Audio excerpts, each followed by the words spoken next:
The CFL Gambling Podcast Week 7 preview, picks, and DFS episode on the Sports Gambling Podcast Network is brought to you by Underdog Fantasy.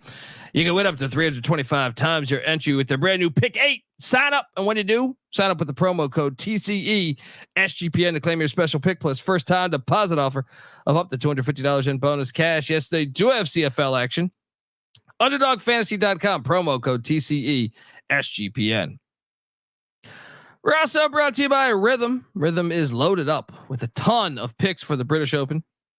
Claim your free 7-day trial period today by going to sportsgamblingpodcast.com/rhythm. That's RITHMM. That's sportsgamblingpodcast.com/rhythm. Hey everybody, Joe Theismann here. You're listening to SGPN. So do this, let it ride.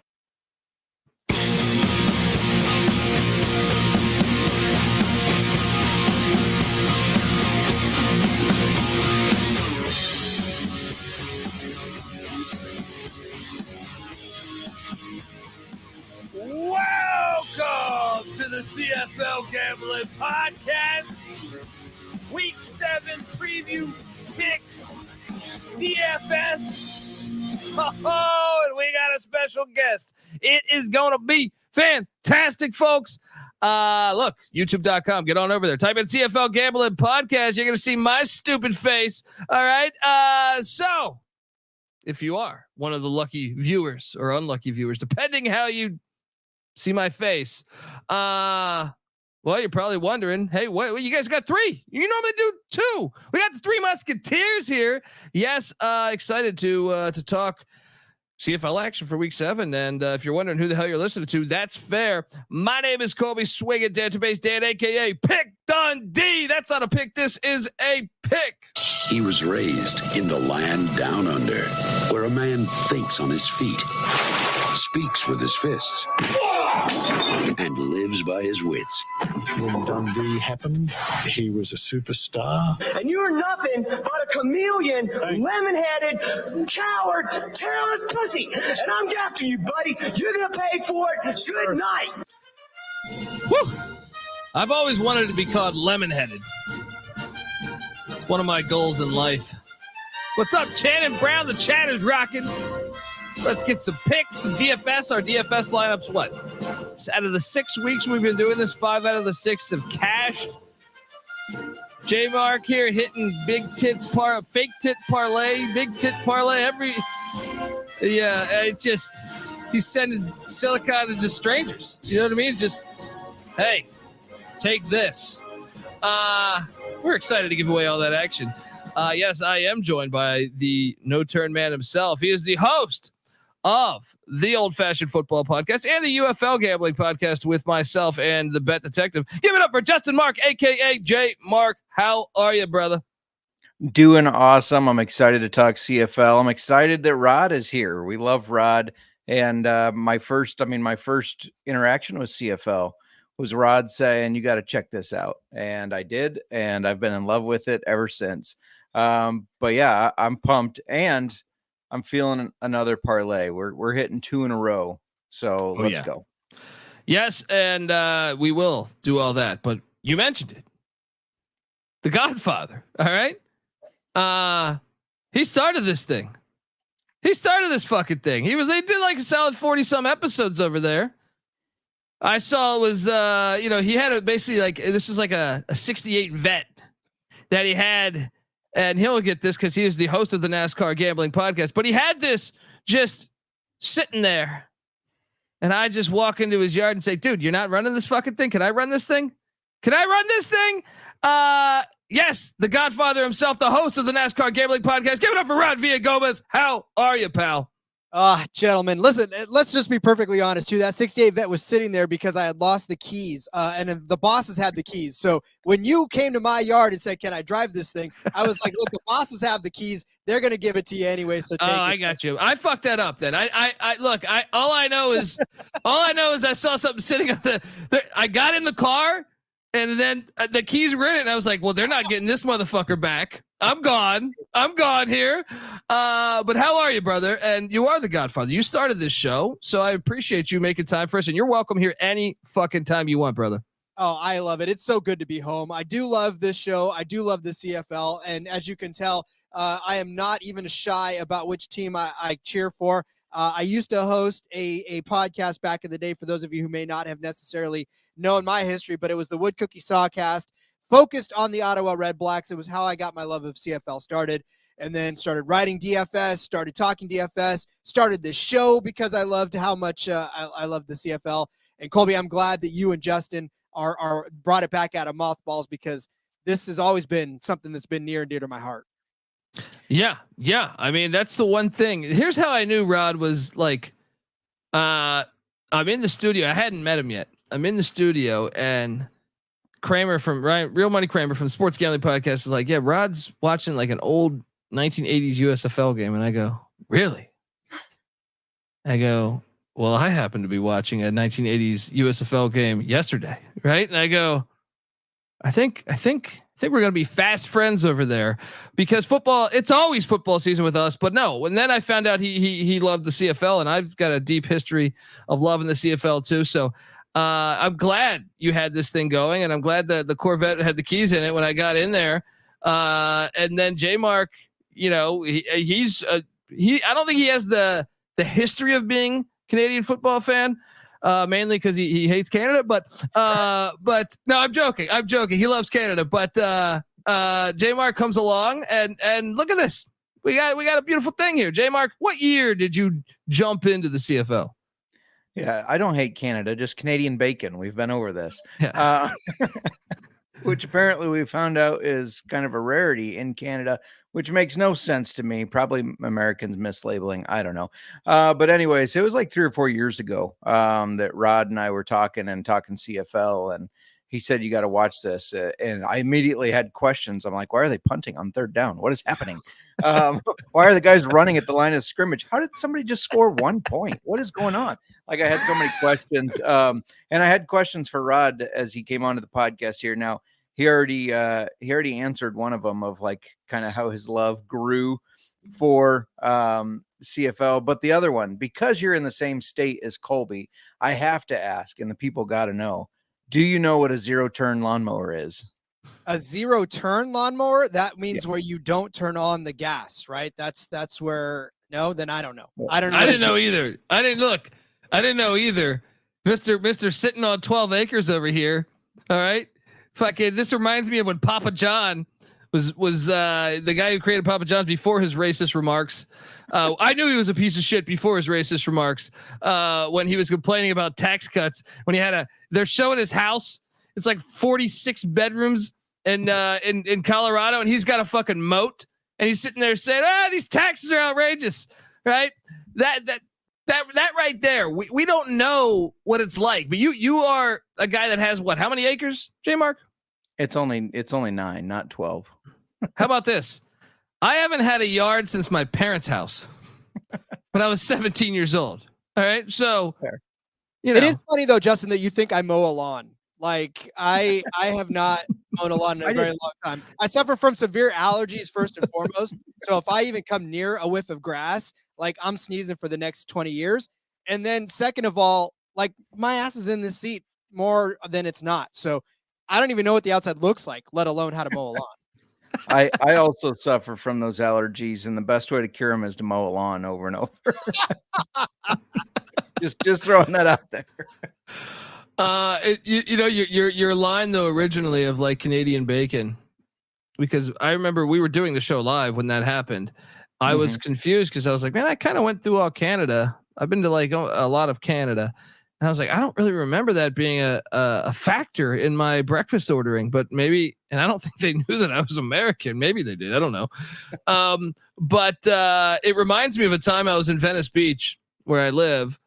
And I went to like afternoon, take my dog for a beer. I knew I had to go to the studio.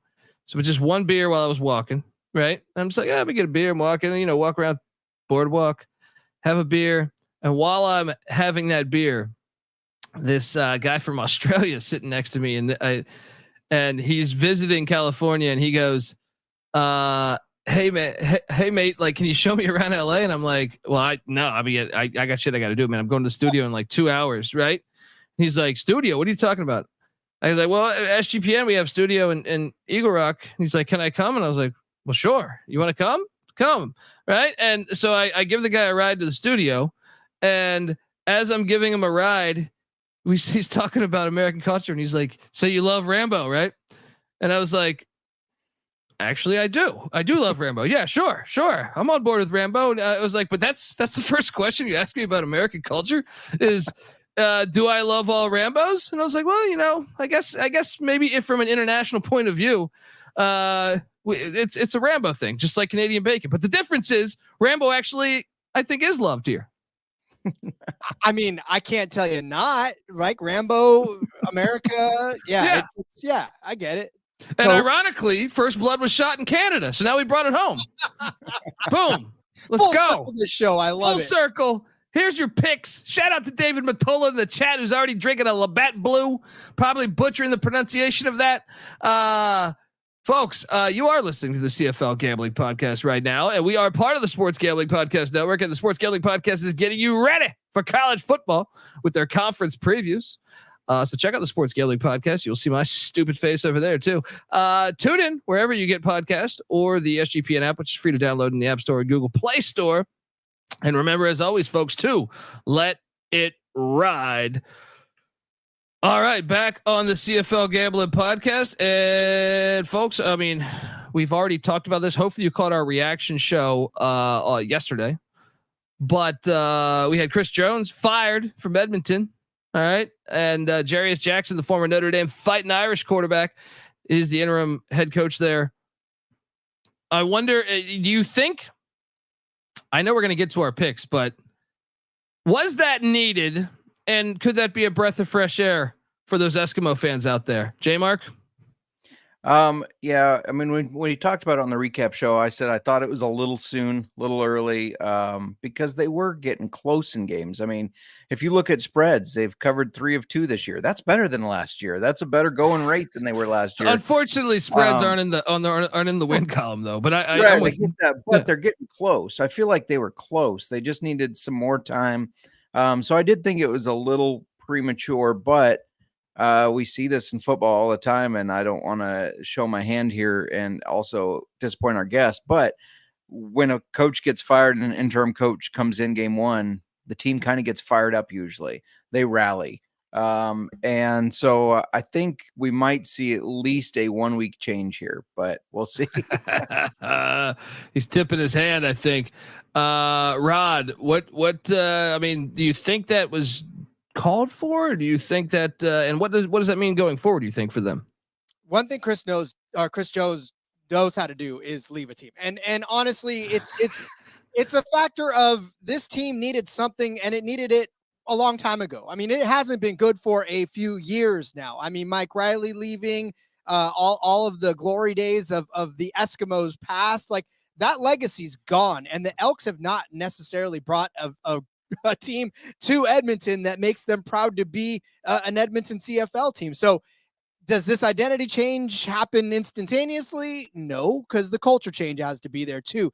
And I think Chris Jones being there was good. It was what they needed, but it never came to. And this team needs a lot more help from the ground up. This is just the start. I mean, Chris Jones being gone is just the start. There's going to have to be many, many things that change over the course of the next couple of seasons to build this team back up to what it once was. It was like Lovie Smith with the Texans. This is what this experiment was. But anyway, look, we're gonna pick some games. That man, by the way, winning that last game that meant nothing to them, so that the Bears got the first pick. God bless Lovie Smith. He got Rex Grossman to a Super Bowl, so he was doing something right. Folks, look, I want to tell you, the CFL Gambling Podcast is brought to you by Underdog Fantasy. If you're not checking out the CFL action that Underdog Fantasy provides, I don't know what you're doing. Pick 8's now live. Create entries with up to 8 picks, and Underdog will automatically double flex entries so you can miss up to 2 picks and still win your entry. With more picks to make and extra ways to win, the excitement is higher than ever. And the best part is you can win up to 325 times your original amount. You can now use specials and boost on all flex entries as well. Don't miss your chance to try it out before it's gone. So hop on over there and sign up. And when you do, Sign up with the promo code TCE SGPN to claim your special pick plus first time deposit offer up to $250 in bonus cash. UnderdogFantasy.com promo code TCE SGPN. We're also brought to you by Circa Survivor and Circa Millions. 2 days ago, or no, 2 episodes ago, I was recording live from the Circa in Las Vegas. If you haven't been, the hell are you doing with your life? Circa Sports is back, and their Circa Survivor and Circa Millions are certainly back as well. And they're giving away $16 million in guaranteed prizes.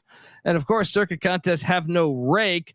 Look, Circa Millions, pick 5 NFL teams ATS each week and compete for $6 million or survive the NFL gauntlet to claim the $10 million prize. Sign up in person at Circa Sports between now and September 7th and use a proxy to play from anywhere. We even have a deal with footballcontestproxy.com to save you $50 play with the promo code SGP. Hop on over there. Save yourself 50. Don't have a trip booked yet for Las Vegas before the football season? Well, may I recommend the Ultimate Contest Weekend. It's a great time to go out. You can hang with our pals, Stacking the Money Green and Ryan Real Money Kramer of the Sports Gambling Podcast. Enjoy some of the open bar events at the greatest sports book in the world, August 22nd through August 24th. All right, we are back on the CFL Gambling Podcast. And hey, why do we not have a Thursday game? What's going on? Is there a holiday in Canada? What am I missing here? Why have we made the switch yet? That random switch that they take Thursday. I think it's this one. I think it starts now. Yeah. Bummer. Yeah. It is a frustrating time of the year. Yeah.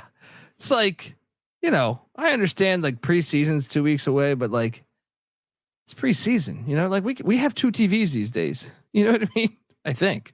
All right. Well, we got 2 games on Friday, doubleheader. That's cool too. We just need more teams, I think.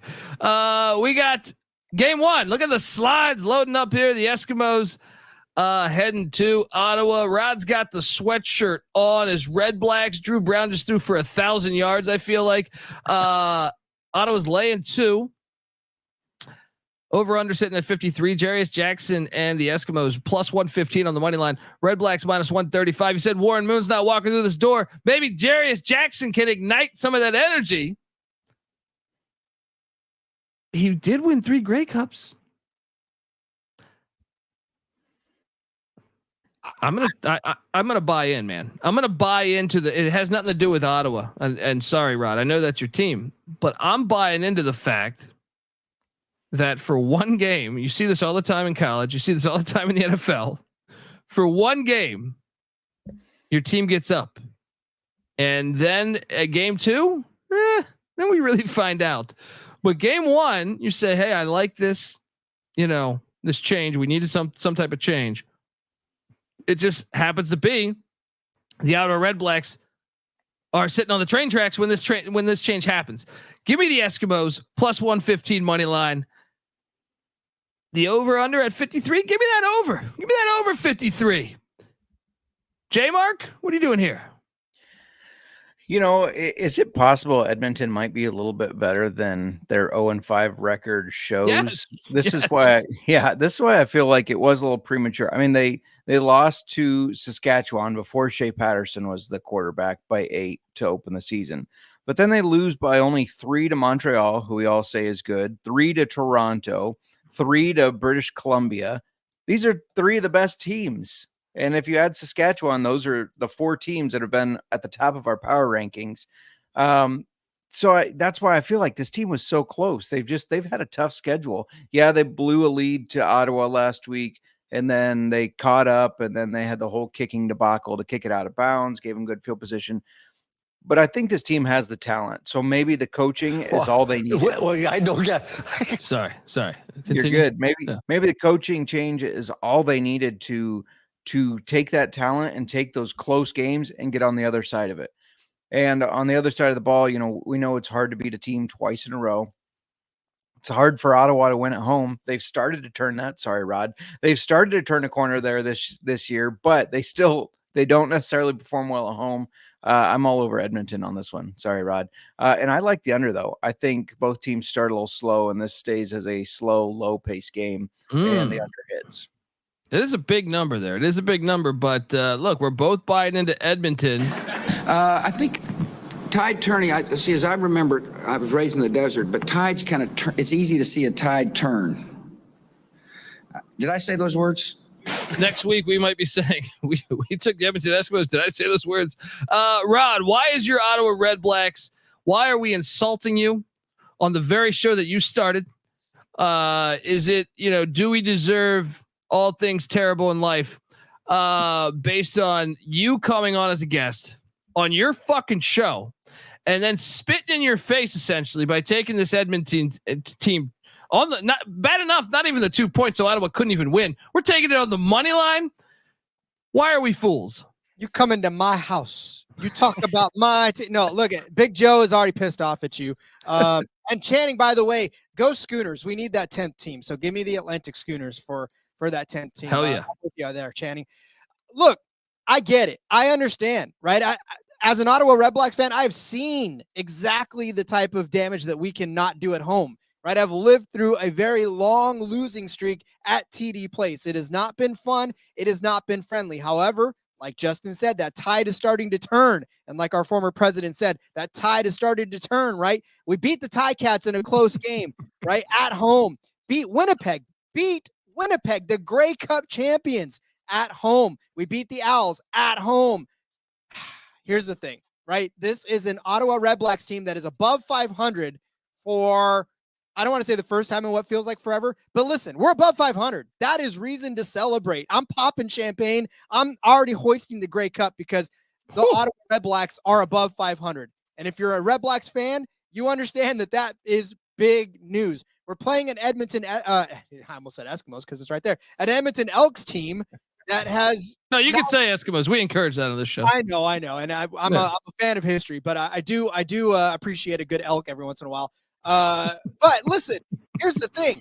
This team has lost so many times that I don't know that they remember what winning's like. And one person behind the clipboard is not going to make a difference to that.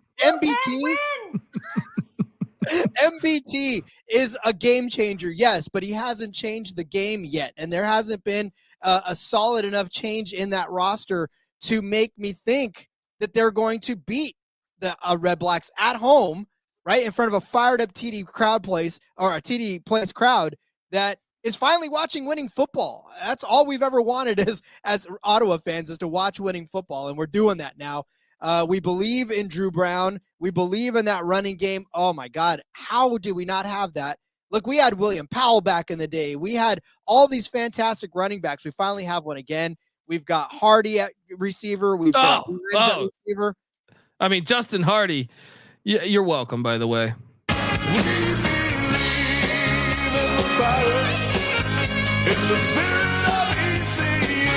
East Carolina Pirate through and through. I'm sorry. Continue on your rant. Oh, no. Listen, just to put a bow on this, that defense has always been strong. We've always been able to rely on that defense to keep us in games. However, now we have an offense that is actually putting up points and putting up yardage, right? That's what we were missing. And so now that we've got that, and a consistent that, the defense has been able to keep its bargain. I don't see the Elks even. I mean, they could get close. Sure. They could probably make it a game like they did in this last iteration, playing back to back, but this has got to be Ottawa, and I'll take the points. I don't even give a rat's ass. Give me the 2.5. Wait, you're favored by 2, right? Oh, it's 2. Oh, we are favored. Yeah, but I'll still take the 2. Yeah, give me those 2. What, do you have a lean on the over under? This one, I believe, I want to say over, but I also know that it is difficult to play teams back to back, and 53 points. I think we get to 51. All right, you know what? Screw it. Give me the over. I don't give a shit. Give me the over. I'll take the over 53 because I think we get in the end zone a couple more times than Lewis Ward kicking field goals was our only offense forever. The fact that we're scoring touchdowns now, and this was a 37-34 game last week. Yeah, give me the over. Yeah. Just to help back Rod, I know I dissed Ottawa winning at home. They won 3 games at home last year. One of them was against Edmonton. So there is that at least. We've whooped Edmonton's ass the last few times. I'm sorry. It's been a win at Edmonton this last time, and then 2 wins against them last season. We're 2 and 3, 3 of the last 4 against Edmonton. So, yeah, And the overs hit the last 2 times too, by the way. Well, that's what happens when you try to change your name and expect people to follow. Anyway, look, folks, before we get to game 2, I want to tell you that the CFL Gambling Podcast is brought to you by Rhythm. The British Open is this week. And if you're not checking out the AI picks and props from Rhythm, you're missing out. Not just outright winners, but they got picks for the top 5, top 10, top 20. Use their AI caddy to get some great data insights over there.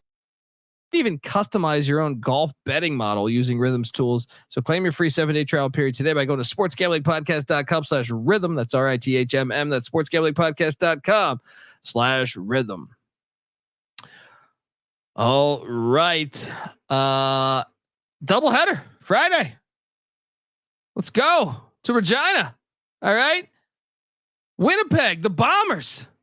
What the hell's going on with this team? Just when you think they're out, they pull me back in. All right. And they are heading to Saskatchewan to take off. Now, the last time they played, September 9th, 2023, Winnipeg won 51-6. And you're throwing out there a 2.5 point spread. Whew. Look, there's something about this Winnipeg team. And I like to think luckily I did not burn my future. Came very close to flushing it down the toilet. But Chris Strevler, my boy, he doesn't put up with bullshit. He came in, he ignited this team. They got that win. And then they said, all right, now let Zach Caleros do this thing. All we needed was that energy mix. And, he still scored twice this past game, but I'm buying back into Winnipeg. Saskatchewan, life with Shea Patterson, a little bit different. I do think Corey Mace has brought a good energy to this team, but Winnipeg is back, baby. All right. I'm laying the 2.5. I do lean on the under 53 here. I feel pretty good about this one. J Mark, am I a fool?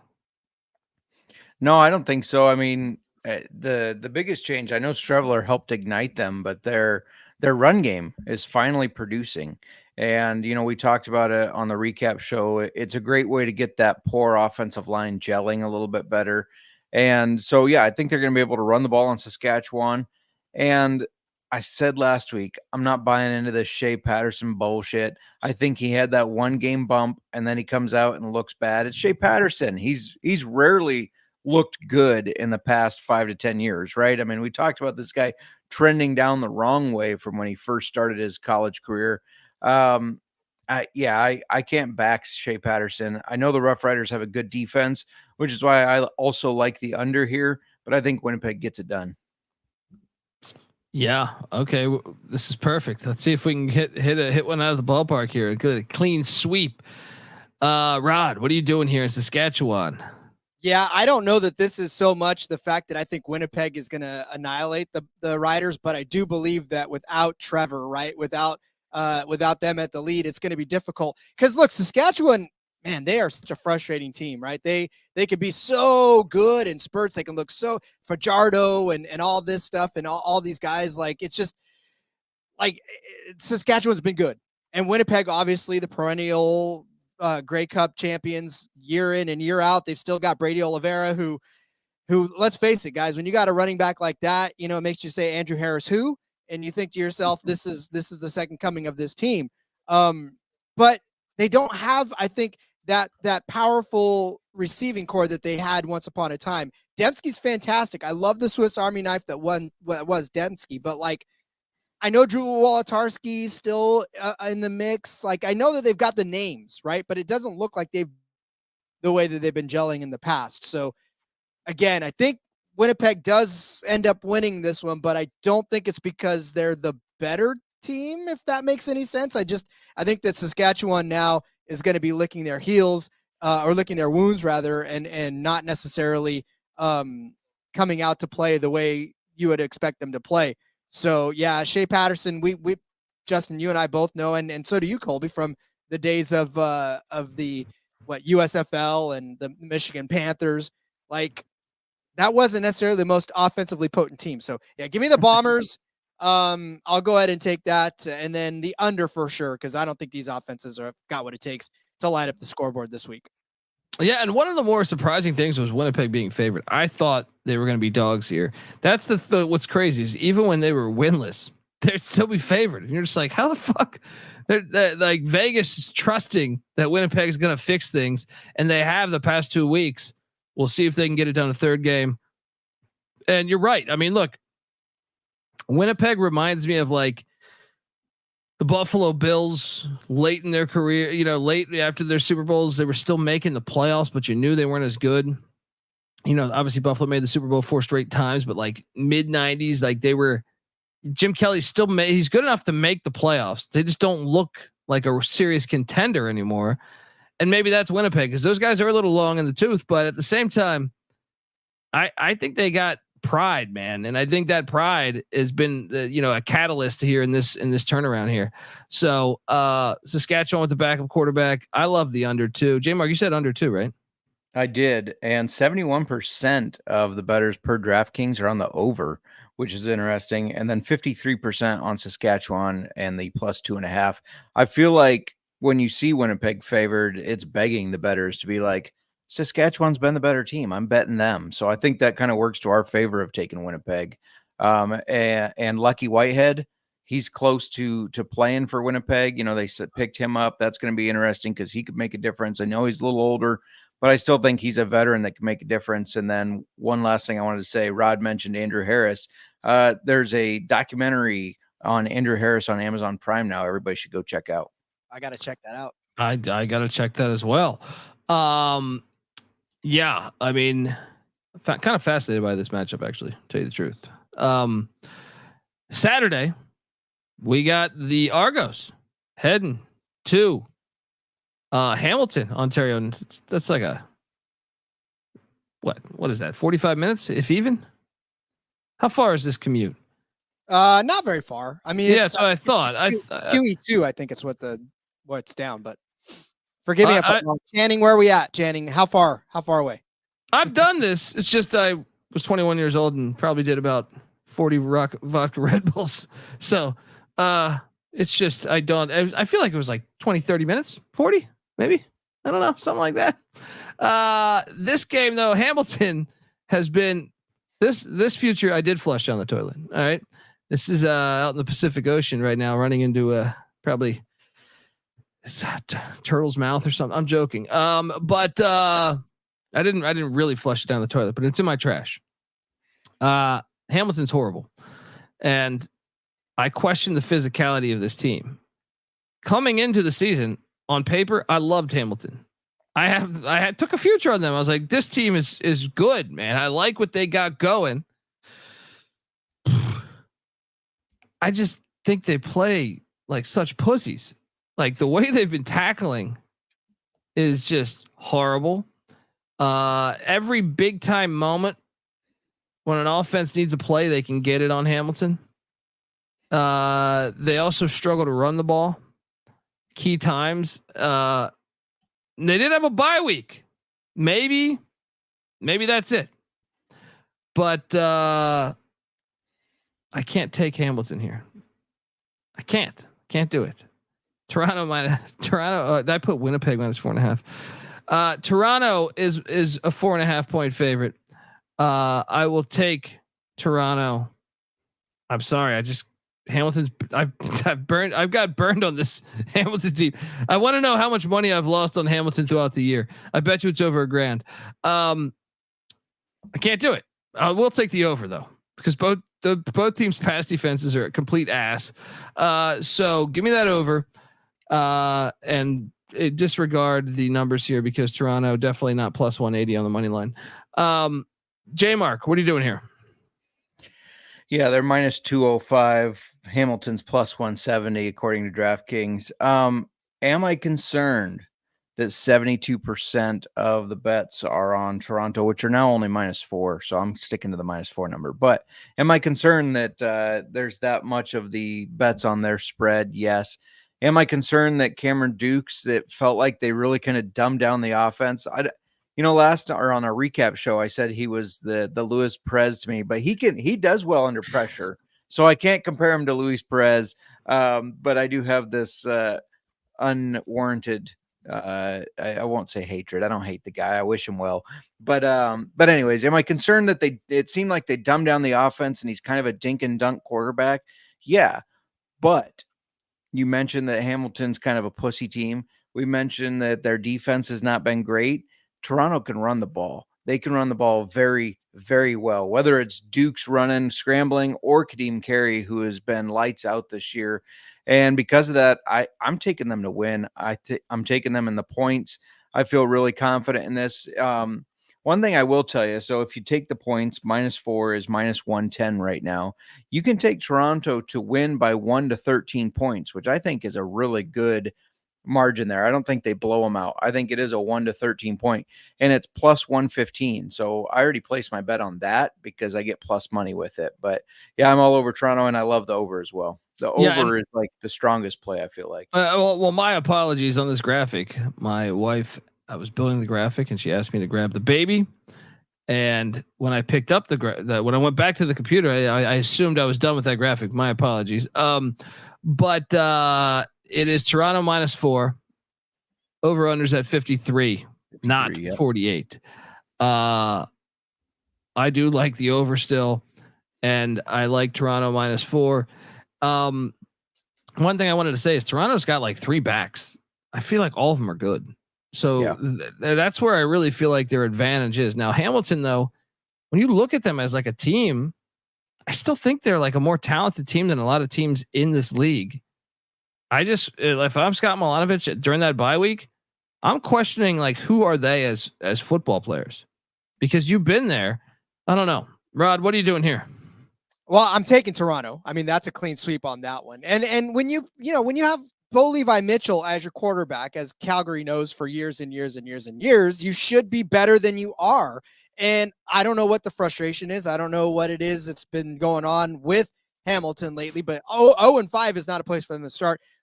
We'll rewind a few years ago when they started 0-8, right? And then Masoli turned that thing around and they won their 8 after June Jones came in and won 8 in a row after that. Is that going to happen again? Probably not. Because listen, you're missing guys on defense that have been stalwarts out there. I mean, Simone Lawrence, one of those guys that brought the characters to the defense, that's not there anymore. I mean, these guys, they're basically just out there as kiddies instead of tie cats, right? They're not playing the fierce brand of defensive football that they were known for. It's the hammer. It's not the plastic wacky thingy, right? I mean, you're playing in what's supposed to be one of the toughest places to play in. And they're not playing that way. And obviously their offense, even though Bo Levi Mitchell is one of the top passers in the league, you wouldn't know it from the record, right? So you got Toronto with like Justin said, Kadeem Carey out there hammering away. And to add injury to insult, or insult to injury, I suppose, you've got a couple of the receivers that Bo Levi Mitchell turned to, and DeVaris Daniels and Sedani. Like, those guys were key on his offense. Now they'll be playing against them, and they'll be doing bad things against his team. So, I mean, this has got all the recipes of Toronto winning. And as far as the over/under is concerned, I think it's over, but only like you said, because these defenses are not necessarily living up to their billings. Yeah, 100%. Sunday, this game I am kind of fascinated by. Rematch. If you watch the first one, man, I felt like Calgary had a chance to steal that game. It was a closer game than I think. We look at what BC has done. And by the way, if you're not watching on YouTube, the BC Lions are at the Calgary Stampeders. BC is laying 4.5. The over under is set at 52.5. But like I said, if you watch that first matchup, I think it was a pretty damn close game. I know BC ends up winning, I think 26-17, if memory serves me correct. But that thing was closer than that. If you watch that game, could it be a little different? I feel like Dave Dickens' squad can't find a way to get a win. I feel like they're in a winning situation. It's almost like Edmonton. They're in a spot to win each and every week, and they let him off the hook. What did Dennis Green say? You want to crown him, right? But you let him off the hook. This is the second time. I guarantee you there's been some shit talk. They're coming to your house, McMahon Stadium. I smell an upset on the horizon. I know everyone's raving. Everyone's giving BC their flowers. Vernon Adams, MVP, 111th Grey Cup in British Columbia. Put him in there now. Dave Dickinson, he should have beat the Montreal Alouettes. Didn't happen. This is the one they get. Give me that 4.5. Sprinkle that money line plus 185. I did see a plus 190 out there too. Stampeders upset the BC Lions, McMahon Stadium. Let's go. I will also jump on the over here. J Mark, what are you doing here? I love the over. I'll get that out of the way because I think that's the best play in this game. But BC, I know that game looked closer when they played. BC kind of started slow the first 2 weeks. Not slow as far as, I mean, they were moving the ball, but it feels like they're gelling down a lot more. They're tightening down. They're doing better on defense. The offenses, they're outpacing everybody right now. And I see them doing that again. They're going to outpace Calgary. This is I'm just going to point out the second week that you're fading BC. And I'm saying, no, you just got to take BC. It doesn't matter how many points they're going to win. They were at home last week. All right. They were at home in that filthy dome. Now they got to go outdoors. And I love the fact you got second matchup, all the motivations on Calgary's side, right?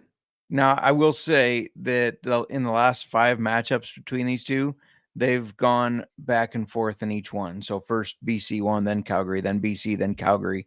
BC won this last one. So if we're following pattern, Calgary wins it. But I just think BC is too good. I know it's outdoors. I know that. But I think Vernon Adams is the best quarterback in the league. And this coach is taking timeouts with 1 second left, up by 12 and kicking field goals. He's going to run the score up. He doesn't give a shit if it's sportsmanship. I love it. I do love that. All right. I love that. I just feel like this is like the classic game. Like, you know, you look at like, I don't know. So the NFL, the last great teams in the NFL, like the Patriots that are like 15-1 some of those years. And it's like the one team that would catch them would be like the Jets or the Dolphins. And they were terrible. There's something about, you know, just playing that team that always plays you tough. It sometimes doesn't even have to be like the quote unquote arch rival. Rod, what are you doing here in Calgary? How can you not look? Never, ever underestimate Rick Campbell. I'll tell you that one right now. As an Ottawa Red Blacks fan, all those years he was good, and then he just wasn't good enough sometimes. So it's like that girlfriend that goes to somewhere else, right? Leaves you for somewhere else, and all of a sudden she's doing much better with him than she ever was with you. And you don't hate her for it, because how can you hate her, right? So watching Rick Campbell go over to BC and completely dominate this league, you're like, I still love you. I remember you. I don't care how many pounds you've put on, Rick Campbell, as a guy who's put a few pounds on himself. You know, but BC is BC. They're humming right now, right? They are the best. They are what the Stampeders were a few years ago when Bo Levi Mitchell was hitting on all cylinders with Kadeem Carey. I mean, you just look at what BC's got. They got one of the best running backs in the entire league at William Stanback back there as well. They've got Vernon Adams, who has come alive. They've got Javon Cotoy. They've got all of these weapons at receiver as well. Those wideouts are filthy. Yeah. They've always been, and they're going to continue to be, right? And Rick Campbell does know how to get him some production out of both of those, the running back and the receiver position. So, yeah, this offense is going. This team is going. I still don't think anybody's going to slow them down, let alone the Stampeders, even at home. So give me the Lions. And then as far as the over-under is concerned, it's Vernon Adams. Like, if you take the under, that's at your own risk. So give me the over on this one. Yeah. The girlfriend analogy works. It's kind of like, you know, when Pam Anderson was with Tommy Lee and then went to Kid Rock. Wait, I don't know if that works. But you know what I mean? That's pretty sure she dated like some, I don't know, some bozo. Like she was with like a poker guy. I don't remember his fucking name, but anyway, yeah, maybe something like that. Folks, those are the 4 games this weekend. Lock, dog. We want a lock on the spread, a lock on the over, and a dog. Well, I think you know my dog, so I'll just go right there. The Calgary Stampeders, and like I said, there is plus 190 out there if you shop around a little bit. all these lines that you're seeing on the screen from DK. That is my dog. The lock, in my opinion, you don't have to look that far. It is those. The pride. The pride is there. The Winnipeg Blue Bombers are going into Saskatchewan and taking care of business. It's either that or Toronto. I feel pretty damn good about both of those, but I think Winnipeg's actually, you know what? No, let me switch. Give me Toronto. Toronto -4. Hamilton's the worst. Corey Mason's got Saskatchewan ahead of schedule. Maybe they pull the upset, but I feel good about both those. For the total, this was the trickiest one to me. I will go with the under in that Bombers Rough Riders game. I think it was 50.5. If memory serves me correct. Lock up that under. J Mark, what are you doing here? Let's do a little lock dog battle. I'm going to lock up BC -4.5. They're going to clear that easily. That's also my lock on the total, over 52.5. I think that's an easy number for these two. And then dog, apparently I was pretty chalky. I only had one dog on the board. Sorry, Rod. I am taking Edmonton as my dog. The fuck is that? All right, Rod, fire away, man. Well, you know the lock. The lock is Ottawa -2. Give me Ottawa all day long. I will take them 9 ways to Sunday. I love that. The dog, I've realized I did pick all favorites. So in the spirit of my parlay that I'm about to give out here in a little bit, I'm going to go ahead and say that Hamilton will be my dog there. That the 4, whatever the if you can get it at 4, I know it's at 4 on some places, or even 4.5. If you can find it at 4.5, that's better. I'll take Hamilton plus 4.5. Maybe Bo Levi decides he realizes how to play. But at the very least, if they end up winning, even taking on the money line, I don't care. That'll be my dog. I think that's the one underdog that has a chance of really winning this weekend. And then as far as the total, I'm going to go ahead and say, the Winnipeg game, I got it at 50 earlier. So it's, I got it at 50 and I said over on the 50. 53, I don't know why 53 scares me on the over, but it's because it made me say under. But I will say if you can get it at 50, I'll take the over on 50. There we go, folks. And now it is time for that exact segment that Rod was talking about. Oh yeah. What's gambling without a parlay, folks? Some people do stand in that darkness. Afraid to parlay. Yes, yes, yes.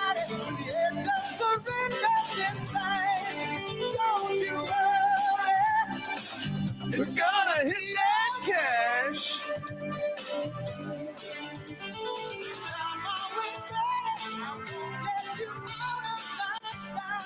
Rod Villagomez will not let you out of his sight without his huge tits parlay that he has put together here.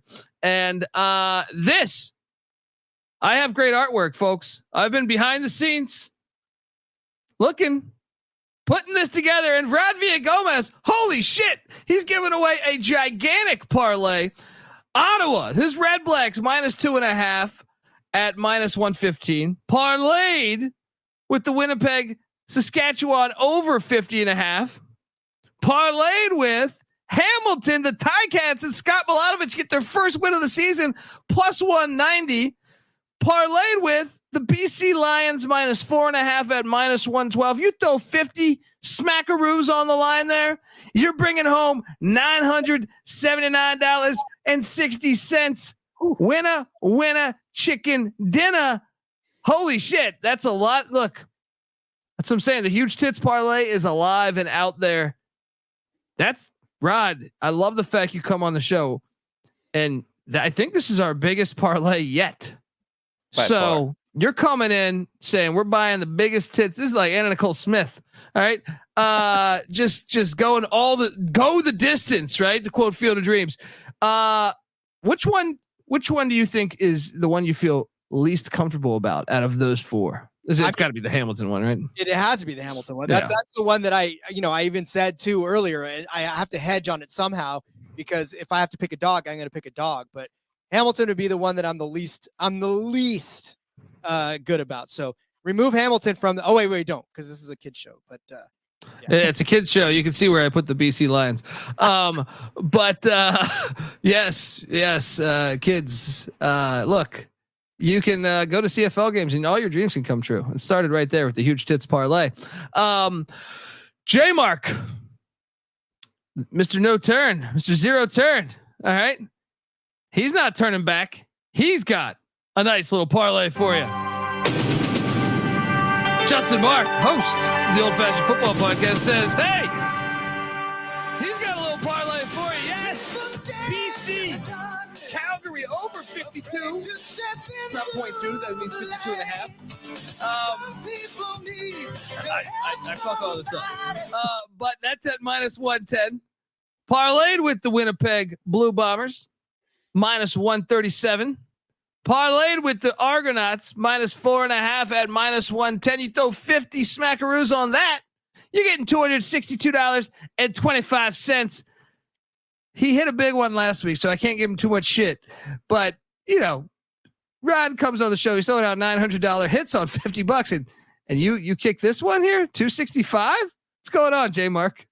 I know I didn't have the guts, I guess we'll say guts to keep it family friendly that Rod did on his parlay, but I still feel good about it. I feel good about it. So if it hits, that's all that counts, right? What's the one that's gonna burn you? I always with my parlays, I always circle one and I go, that's the one that's gonna fucking burn me. I don't think Saskatchewan's beating Winnipeg. Even if they cover and it's a 1-point game, I think Winnipeg wins. I guess if there's one, it's got to be Toronto. Maybe they start slow. I'm not buying into this Cam Duke's bullshit. God, here we go. Here we go. We know why. It's because Brian Scott's sitting there waiting in the wings, and we need him to be a full timer on that one. I'm telling you, I'm right there with you, Justin. Free Scott. That's right. Yeah. Look, someone needs to follow J Mark's. When he turns that ballot in on November 7th, I can just see the people there. It's Brian Scott. Who the fuck's this? Right? Brian Scott. Right. Then, look, you thought you're with we're offering 3 huge hits parlays this week, folks. Shop till you drop. All right. Don't go down and look. You don't want to go down to South America for those. All right. You want to pay up. All right. So, shout out to Miranda, Old Fashioned Football Podcast. Check it out. The Eskimos +115 on the money line. Jarius Jackson. It's gonna be all right. All right. The Winnipeg Blue Bombers continue their path to the 111th Grey Cup as they lay the 2.5 and get it done against Saskatchewan. Parlayed with Calgary +190 money line. You throw 50 on that, I'm bringing home $540.10. And yes, I have yet to hit a huge tits parlay. This is the week. I'm channeling the energy. All right. Let's go. We now turn the page to DFS. I got some music for that. Just switch up the energy vibe here. Oh yeah. If you're really swift and you love Tecmo Bowl, like me, there's some CFL versions out there. Talk to me. All right. Dial 1-800-PICK-DUNDEE. I got you covered. DFS wise, guys, is there any other option at quarterback than Vernon Adams? Yes. I tried selling myself on other quarterbacks, and I'm going to turn in 2 lineups. But the one you're hearing on this show, it's going to have Vernon Adams because he's playing at an unbelievable level right now. I honestly feel like it's. Is this the best quarterback play we've seen since? I mean, I know Bo Levi Mitchell had that great run. Dickinson had that great run. Flutie, I mean, he's really looking way better than everyone else. And Fajardo's playing great, but it's like Vernon Adams is just on another level. So for 12,500, I just went on in on this. J Mark, what'd you do at the quarterback spot? Yeah, I think you can make a case for other quarterbacks just because he's 2,500 more than the next one. And I would argue that the last great showing we had at quarterback was Nathan Rourke before he got injured. That's right. He was lighting the league on fire for the same team. But I spent the money. I found other ways to save money. I spent the money for Vernon Adams. It's a lot. It made the lineup hard to throw together, but I had to do it. Yeah, I mean, he's playing at an unbelievable level right now. Rod, did you roster Vernon Adams at the quarterback spot, or did you go off the reservation? I went off the reservation because I know that the importance of having other folks out there is clutch. And I know if Vernon Adams is going to do Vernon Adams things, that's fine. I'll get burnt. But I also want a good solid base. And in CFL DFS, that's not easy to do because the cheap guys are not always the guys that produce. So I went with Drew Brown. Give me the guy that just threw 6,000 yards. I'll take him back again. $8,400. I'm saving a shit ton of money on a quarterback. So I like that. And he's back up against the team that he just dismantled last week. Is he going to put up 4,000 yards again? No, but I'll take 3,200 yards and a couple of touchdowns. Fair. And look, I'll be honest. I was thinking about my second lineup because I always turn in two. J Mark's going to want to cover his ears. I think Cameron Dukes might be a wise play. Oh Lord, put up your Dukes. Yeah. But look, Drew Brown did just throw for 4,000 yards, and he gets to go against that same very defense. So there's a lot of logic there. Running back spot. I'm curious. How many? See, I wanted to roster 2 running backs. It couldn't work out with me paying up for Adams. Made it very challenging. Dedrick Mills is my guy. I love Calgary. Dave Dickinson. I used to watch him play college football at Montana. You know what they do in Montana? They run the fucking rock. All right. I love to see, one of my favorite things about Calgary as someone that's pro running the football, they commit to that shit more than most of these teams. So 7,500 Dedrick Mills is my play. Terrified that I did not roster the running backs for the Toronto Argonauts because they're going to run for 10,000 yards. J Mark, what'd you do at the running back spot? Yeah, speak of the devil. You stick with your guy. I'll stick with mine. Former Chicago Bear, Kadeem Carey. He ran for 94 yards last week, and he's catching passes out of the backfield too. He's getting you fantasy points that way, and they're running the ball very, very well. So I think that's their key to success, and I think they're going to keep pounding the rock with him. Love it. I mean, it makes so much sense. The Hamilton defense, rush defense specifically, it looks like they've never done a tackling drill. Rod, what are you doing at the running back spot? You got to have a piece of the hottest offense in the league, right? So give me William Stanback back there at $8,100.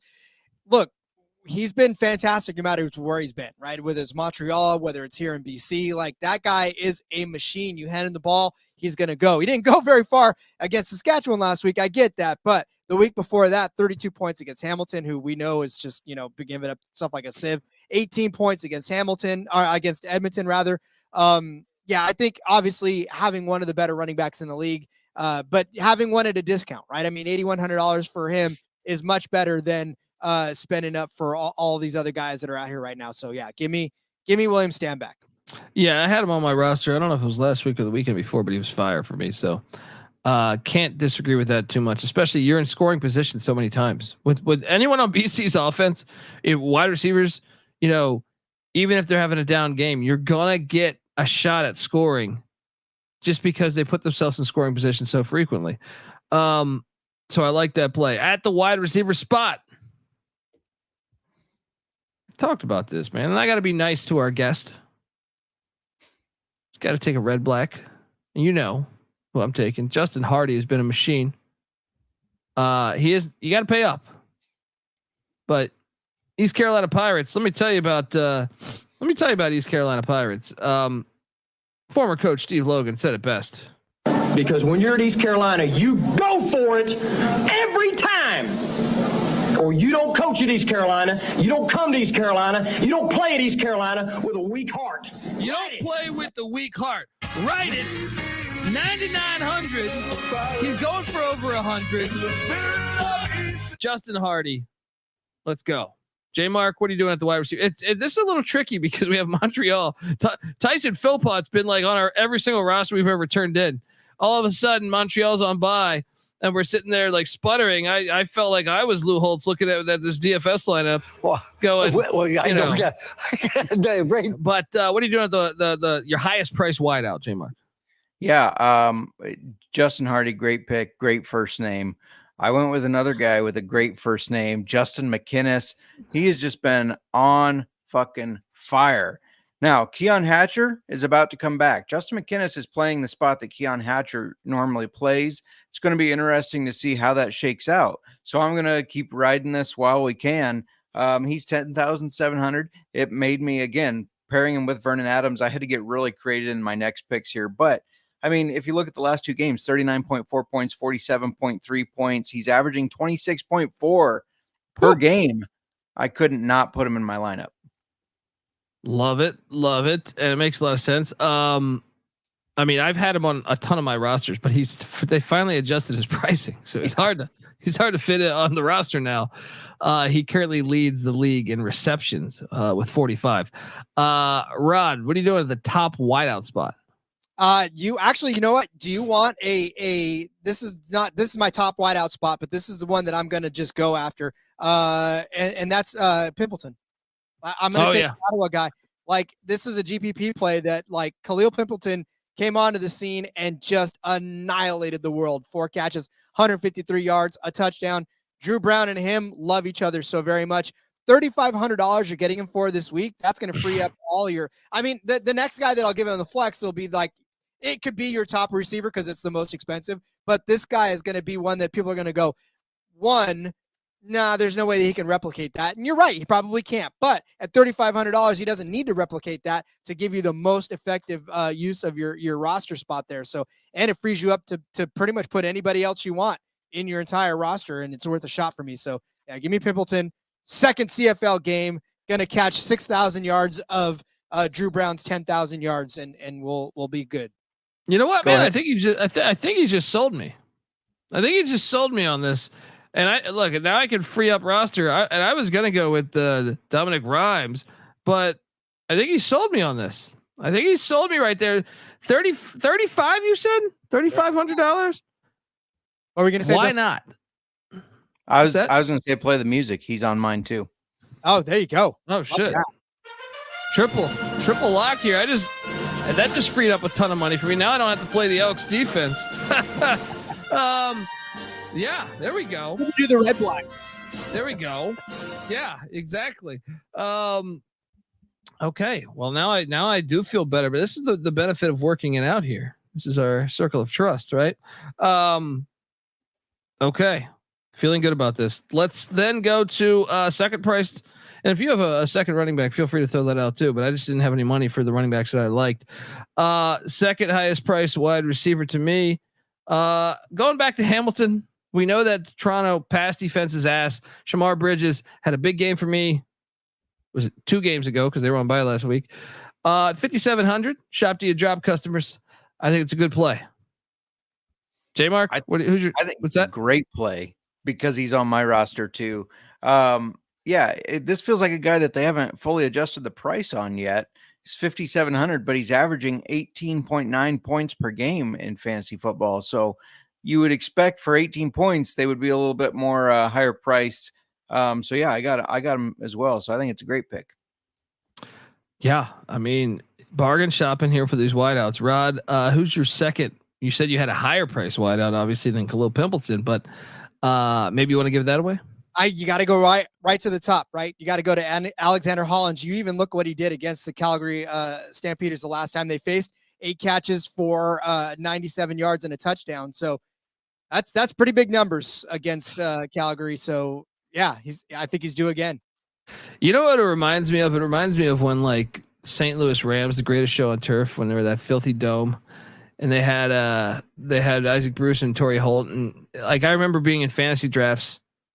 You know, they didn't have DFS back then, so you just have your fantasy draft, and it was like, which one? You know, you wanted Torrey Holt, and Isaac Bruce drops to you. and both are gonna get theirs. And like I said, they're gonna be in scoring position nonstop. Even though I know I faded them, the offense is gonna do theirs. All right, I do believe that. So I think that's a very good play, and I've rostered him a couple times too. I just once those BC receivers, once they finally caught up to the pricing, it makes me. It's so hard for me to roster them because the rest of my roster is, you know, I don't want to say garbage, but garbage as far as but you're bin shopping. You're at the dollar store, you know. But sometimes you can find some great things at the dollar store. All right. Shout out to I was in the dollar store one time in where was I? New Mexico. Don't ask me why I was in the dollar store in New Mexico, but and I don't even know if it was like the full on chain, the dollar store.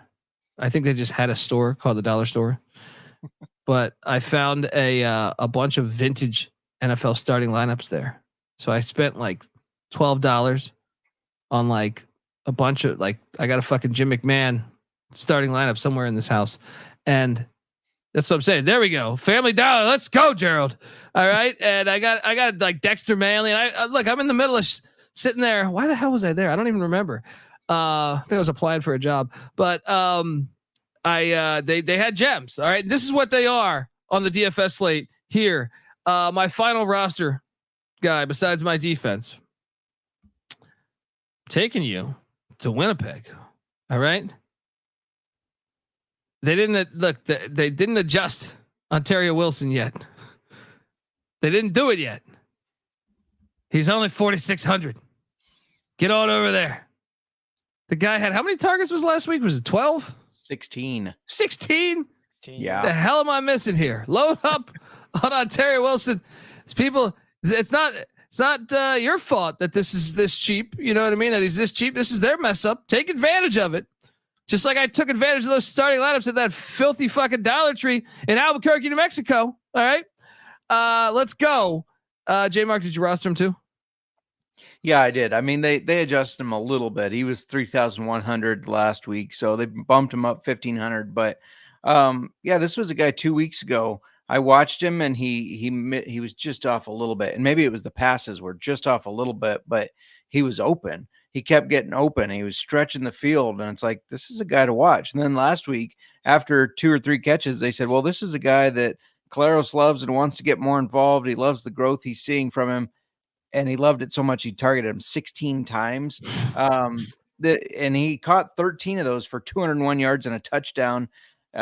You're chasing numbers a little bit, but I think they started to unlock that chemistry of, hey, we got it. We're on the same page now.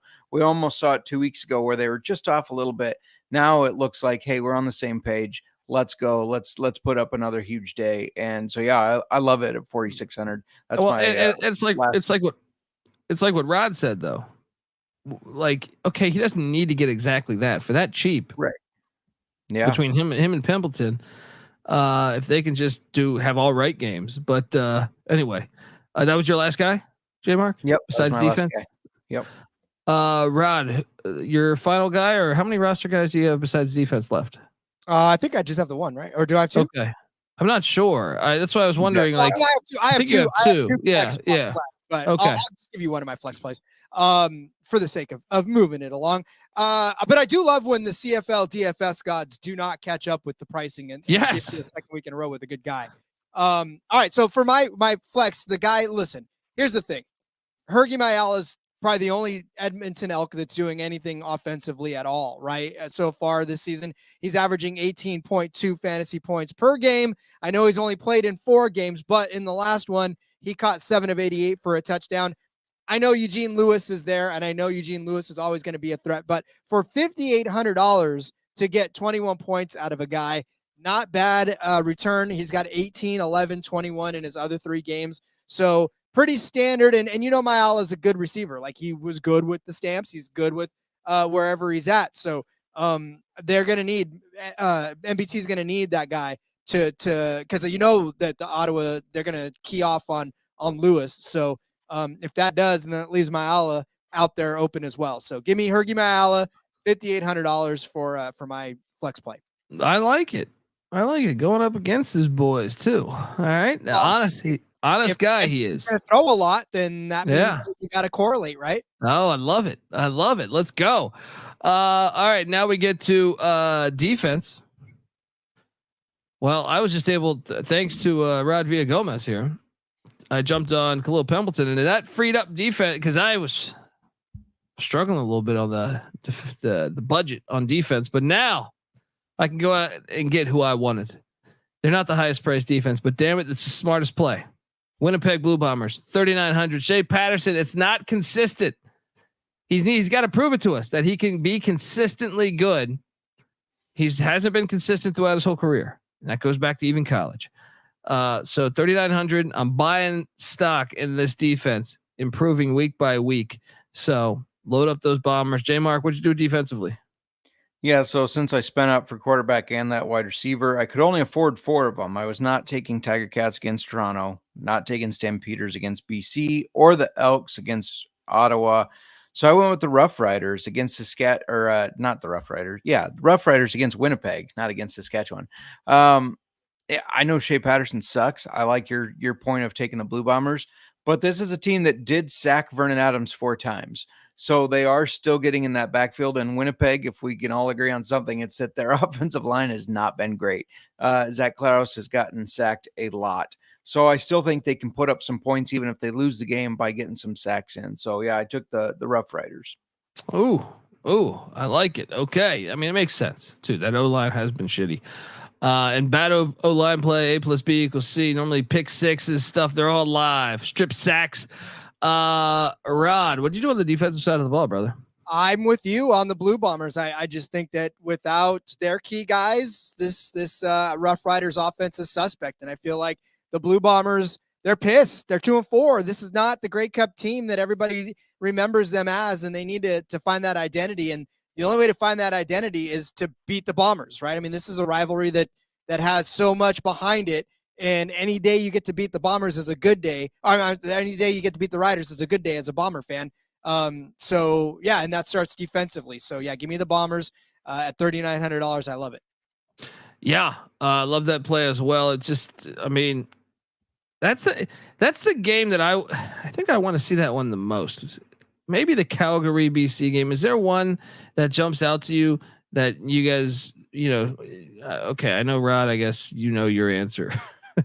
Or we know your answer, but J Mark, I know I asked you this leading up to last week. But is there one that hold on, maybe with your maybe your DFS roster has changed your opinion of which game you want to see, perhaps? No. I mean, I do think that BC one will be good, but I still think, like I said on yesterday's show, the Winnipeg game, because this will prove, like, is Winnipeg really turning the corner? Did they get lucky 2 games in a row? Are they really turning this around? And then, if we're looking at it with the DFS, Ontario Wilson, can he continue to play at such a high level like he did last week? Because that was phenomenal. Yeah. Rod, besides the Ottawa game, which we know you're going to be tuned in on, is there one that jumps out to you that you say, besides my team, you're telling you got to go out there and check this game out? I always like seeing Bo Levi Mitchell fail. So I'll watch Toronto and Hamilton, but I also will hope that maybe while he fails, then the rest of his offense will pick it up and maybe the rushing game will get them in the end zone to get the big parlay. Huge tits parlay. Yes, to hit that. But yeah, I want to watch Toronto and Hamilton. This is 2 East teams. Toronto needs to lose, so Ottawa continue to thrive, and that'll be perfect for me. Hell yeah, let's go. I'm excited for all of them, folks, and we're excited to have you listening to us. Make sure you give Rod Villagomez there a follow on Twitter. He is at RJ Villagomez on Twitter. Check out the NASCAR Gambling Podcast, and like I said, you should follow him even if you don't even like NASCAR. Follow him because he started this damn show. All right, and they make you money. Yeah, they do. Even if you don't like NASCAR, you like making money, right?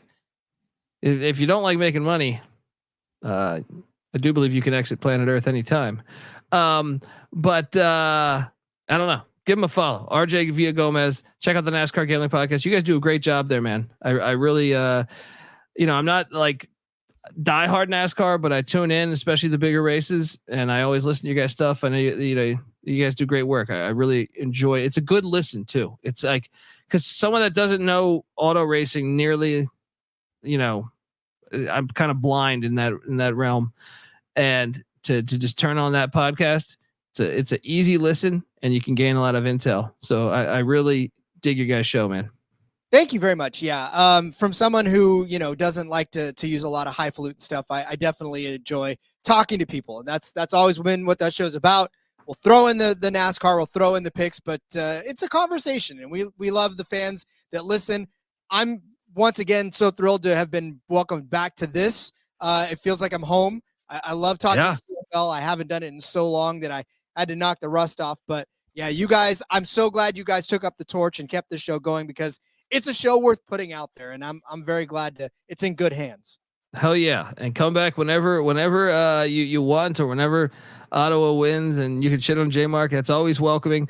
Also make sure you give J-Mark a follow on Twitter at JMark Football. Him and his wife do the Old Fashioned Football podcast, which I highly recommend as well. Tell me about what you got going on that one. The big week, right? Yeah. Tomorrow night, join us at 5 your time, 5 Pacific, 7 Central. We're going to have Dylan Carney from Vallejo, California, Savage and Cook. He's a distiller, and he's going to be asking questions from the chat. It's our first live distiller interview. Normally we record them and then release them.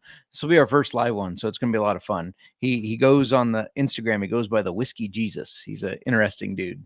Love it. Love it. You hear that, folks? Whiskey, football, what's not to like? They're doing it live too, like Bill O'Reilly. Fuck it, we'll do it live. All right. Check him out. Also check out the UFL gambling podcast that he hosts as well. I'm on Twitter at TheColbyD. Give me a follow. Or not. Right.